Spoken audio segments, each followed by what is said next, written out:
Hello children, today I am back with the next lecture on properties of colloids. We are continuing with the properties of colloids. So mainly we have to learn about the color, Tyndall effect and many more properties ahead. So the color of colloidal solutions is due to the scattering of light by the particles of the colloid. And this fact is directly related to the size of the colloidal particles and the nature of light which it receives. So the colloidal salts or colloidal solutions are colored due to scattering of light. One more phenomena related to scattering of light in colloids is Tyndall effect. This you have studied earlier also. It is defined as the scattering of light by colloidal particles and it is responsible for the visible path. When we focus a light of a torch through a colloidal sol, we are easily able to see the path of the light. That is because of Tyndall effect. Next is Brownian movement. This is also studied earlier. It is the zigzag motion of particles of the dispersed phase and it is seen through a microscope because it is not visible to naked eyes. It takes place due to continuous collisions of particles of dispersed phase and absorbs other particles of dispersed phase and dispersion medium. And this motion, Brownian movement, it is responsible for the stability of colloid. Because of this motion, the particles are not able to settle down and the sols are stable in this way.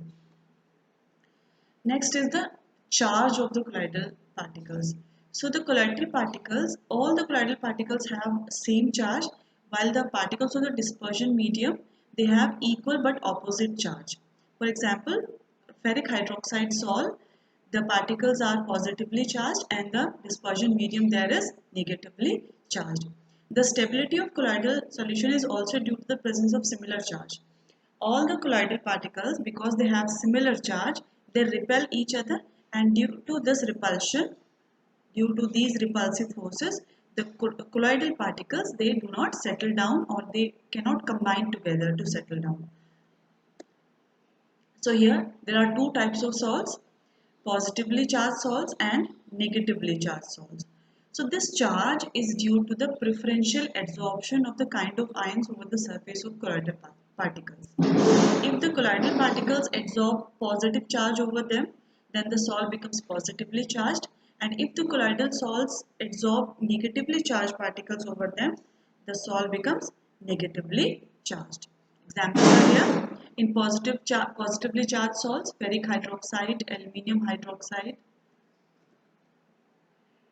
chromium hydroxide, TiO2, titanium oxide, hemoglobin, and some basic dyes like methylene blue.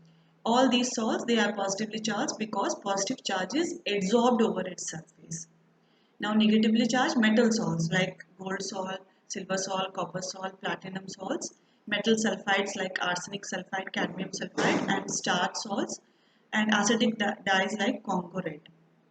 They absorb negative charge over them.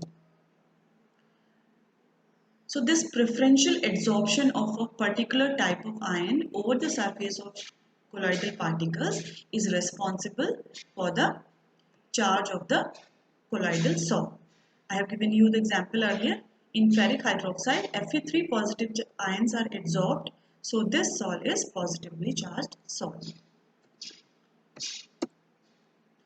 Here, the kind of charge which will be adsorbed depends upon the ion which is present in excess in the solution and also which is common to the salt. Example, when in preparation of AgCl salt, when we use excess of KCl, the ion common Cl, which is Cl, gets adsorbed over AgCl and the salt becomes negatively charged.